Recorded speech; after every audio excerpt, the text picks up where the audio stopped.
মঙ্গলবার অসম যাচ্ছেন মুখ্যমন্ত্রী শুভেন্দু অধিকারী। হেমন্ত বিশ্ব শর্মার শপথ গ্রহণ অনুষ্ঠানে উপস্থিত থাকবেন শুভেন্দু অধিকারী, এমনটাই জানতে পারা যাচ্ছে। আপনাদের জানিয়ে রাখি, অসম বিধানসভার যে নির্বাচন ছিল সেই অসম বিধানসভার নির্বাচনে জয়ী হয়েছেন বিজেপি নেতা হিমন্ত বিশ্ব শর্মা, এবং সেই হিমন্ত বিশ্ব শর্মার শপথ গ্রহণ অনুষ্ঠান রয়েছে আগামী মঙ্গলবার, এবং সেই শপথ গ্রহণ অনুষ্ঠানে যাচ্ছেন শুভেন্দু অধিকারী, এমনটাই জানতে পারা যাচ্ছে।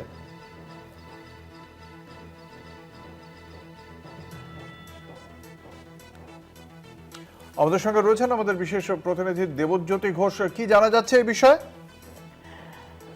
দেখো, যেটুকু আজকে নবান্ন সূত্র থেকে জানা যাচ্ছে, রাজ্যের মুখ্যমন্ত্রী শুভেন্দু অধিকারী আগামীকাল তিনি আসাম যাচ্ছেন।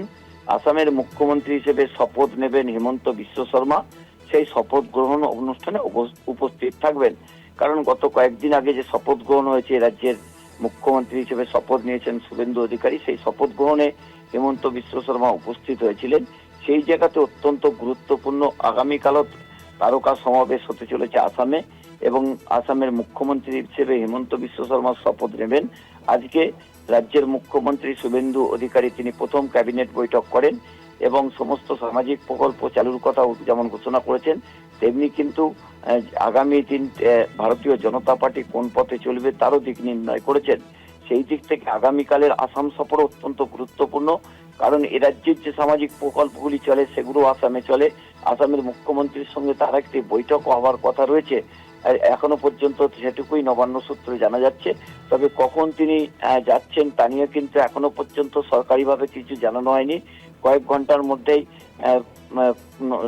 মুখ্যমন্ত্রী শুভেন্দু অধিকারীর যে কর্মসূচি তা নিয়ে কিন্তু পরিষ্কার করে তথ্য জানানো হবে নবান্ন থেকে। ধন্যবাদ। আমাদের সঙ্গে ছিলেন আমাদের বিশেষ প্রতিনিধি দেবজ্যোতি ঘোষ। আপনাদের জানিয়ে রাখি, অসম বিধানসভা নির্বাচন, সেই অসম বিধানসভা নির্বাচন যে রেজাল্ট, সেই রেজাল্টে প্রায় 126টি আসনের 82টি আসন পেয়েছিল এনডিএ শিবির, এবং সেখানেই নির্বাচনে জয়ী হয়ে মুখ্যমন্ত্রী পদে শপথ গ্রহণ করতে চলেছেন ফের হিমন্ত বিশ্ব শর্মা, এবং সেখানেই সেই শপথ গ্রহণ অনুষ্ঠানেই উপস্থিত থাকবেন এ রাজ্যের মুখ্যমন্ত্রী শুভেন্দু অধিকারী, এমনটাই জানতে পারা যাচ্ছে।